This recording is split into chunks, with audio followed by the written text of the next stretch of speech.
Hi, everybody. I hope you've had a great weekend and that you're adjusting to this new normal of online learning. I sure hope you're keeping up with the reading. We should have read chapter 3 over the weekend of Gatsby, and I hope that it's easy for you to understand, but also I hope that these videos have been helping you guide your understanding. I do miss you in class. There's no doubt that these videos are not a comparison to the face-to-face instruction with you guys where we have a dialogue back and forth, and I know we could go so much deeper into this novel if we were together, but we're doing the best we can. Please email me if you're having any questions or if you just want to have a conversation about a piece of the novel. I would love that.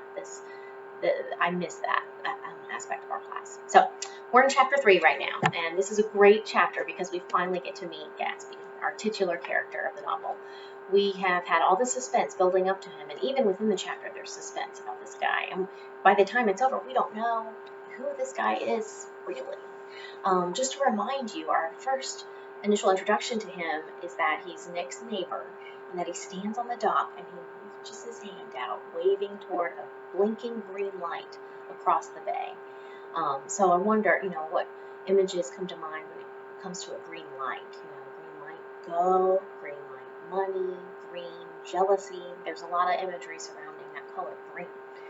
And we see a lot of colors in this chapter as well. Gatsby drives a yellow car, and he's got a Rolls Royce that goes and picks up guests by the truckload. He has these parties every weekend, and on, I think, Friday, 5 crates of oranges and lemons show up, and then on Sunday, pulpless halves, or maybe it's Monday, are taken out, and the juice was made with a machine.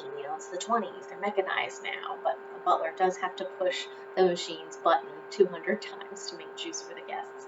On page 40, the experience of a Gatsby party, it's conveyed breathlessly, and like this. Everywhere you turn, it's overstimulated.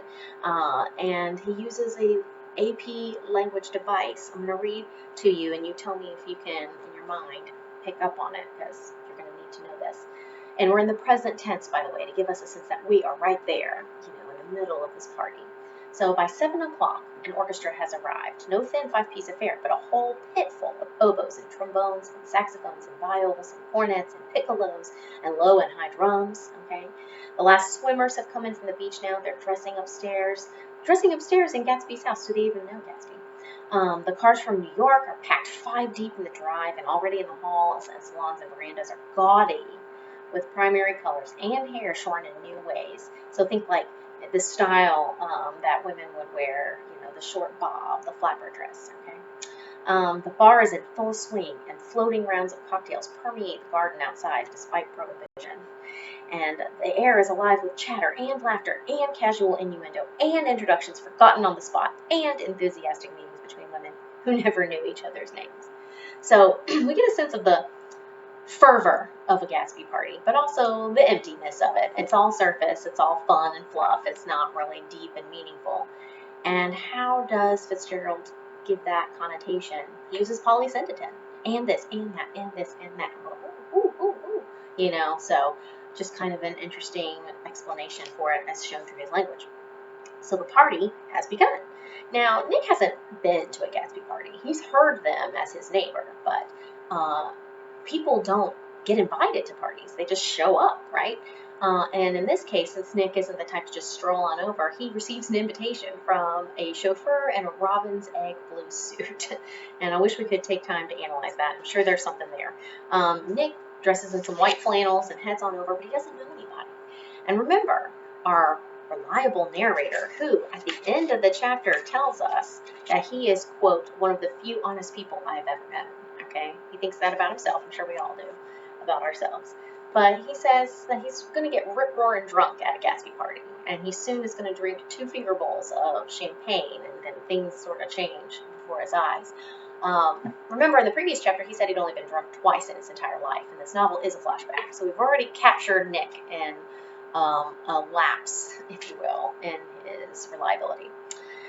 But when he is on the way to drink, because there's nothing else to do, he encounters Jordan Baker. And he hasn't seen her in a while, and looks like they might have a slight affair with one another. Not the primary focus of the novel, of course, because Nick's more of an observer.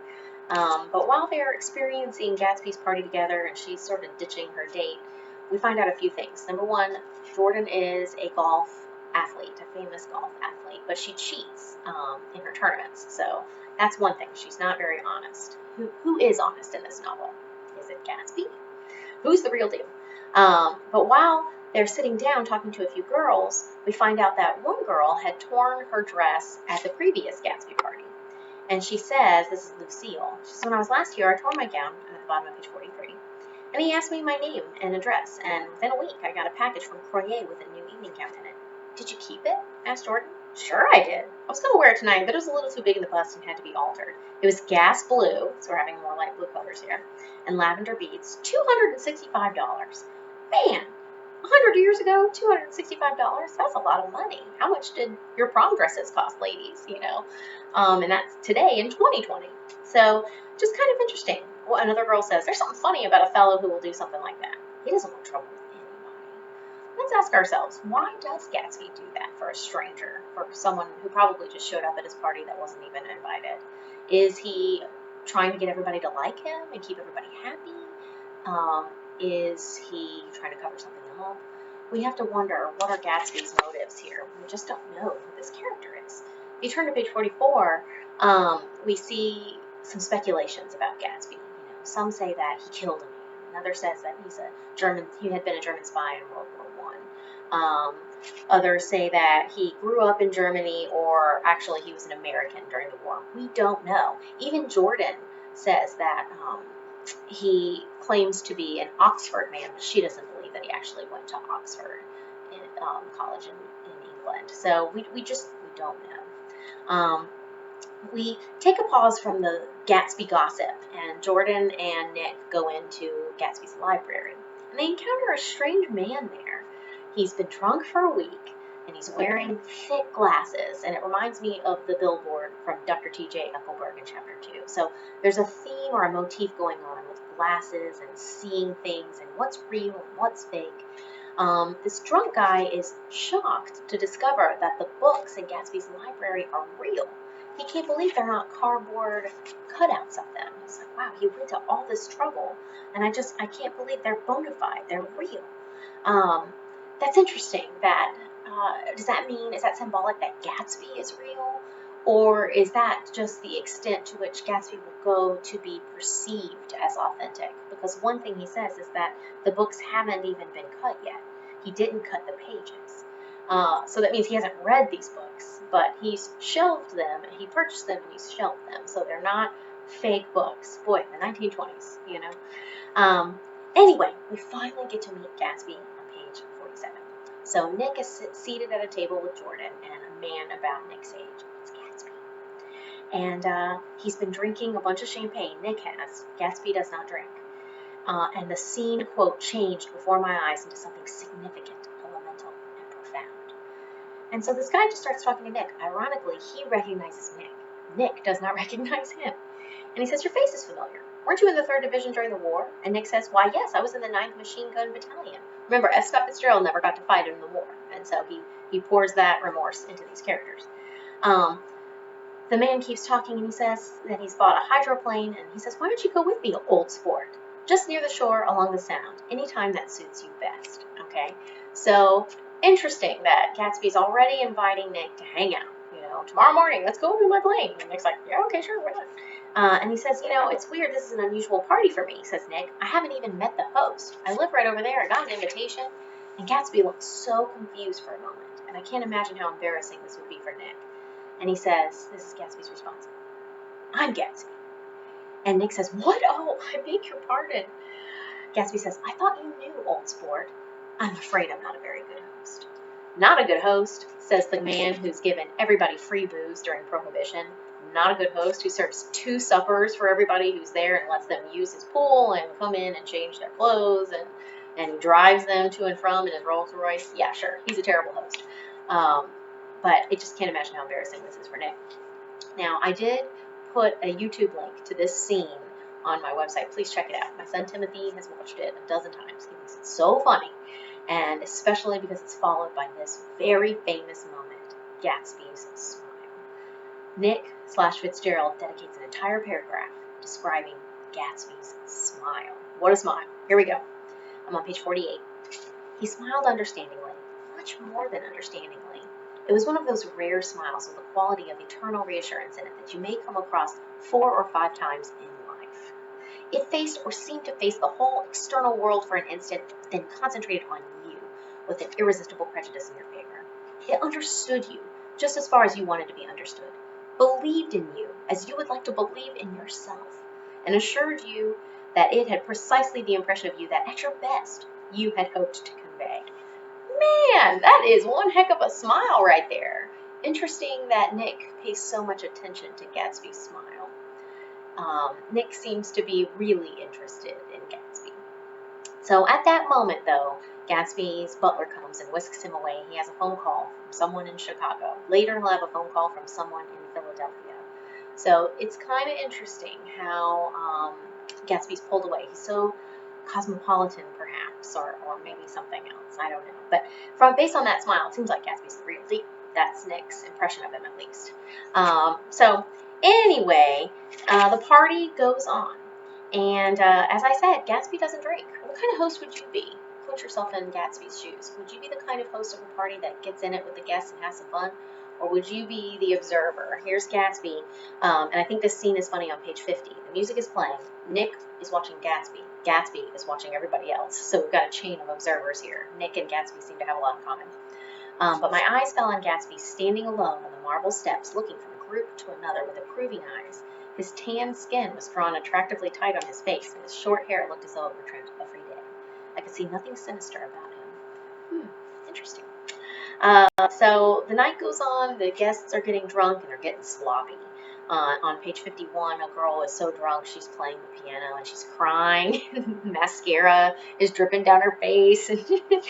Women are starting to fight with their husbands. The orchestra has left hours ago, and they don't want to go. And husbands are like, let's go, and they're super upset, having fights with them, and both wives being kicked and lifted into the night.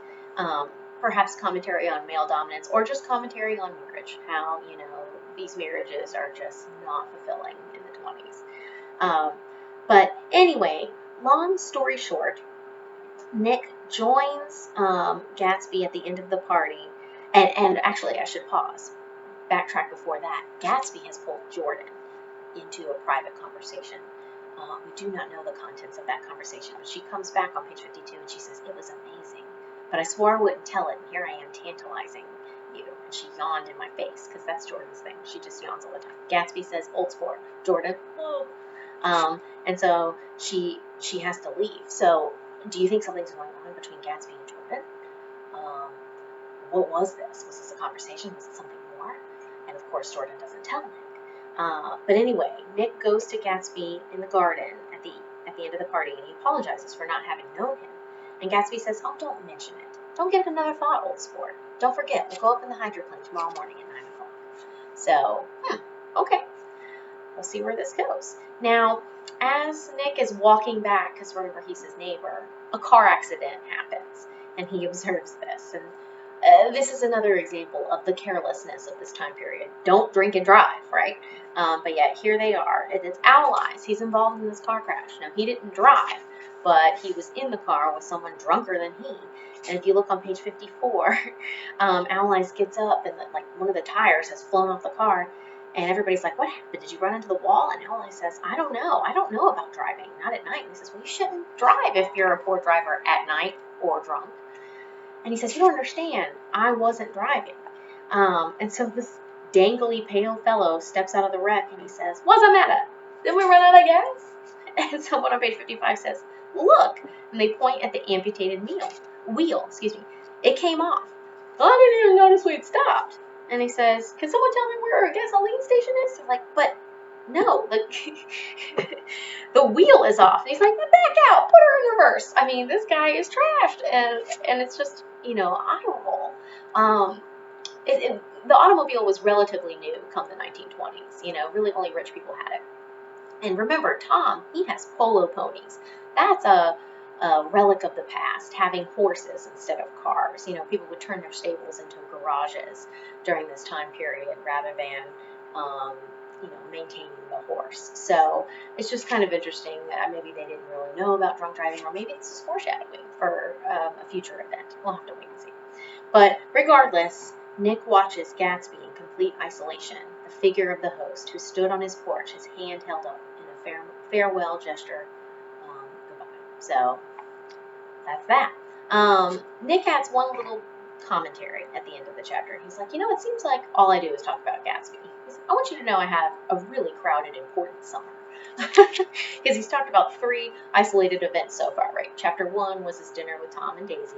Chapter 2 was the party at Tom's apartment in New York. And then chapter 3 is Gatsby's party. But he's like, the rest of my summer's been really important. I dated a girl in Jersey City, but I like New York, but I'm pretty lonely. And off and on again, I'm, starting to date Jordan, but I find her to be incurably dishonest. She cheats at golf. She leaves the top down in a convertible. So we get that repetition of the carelessness of this time period on page 58 at the end. Nick tells Jordan that she's a rotten driver. Again, going back to the theme. And she says, I'm careful. He says, no, you're not. She says, well, other people are. She says, it takes 2 to make an accident.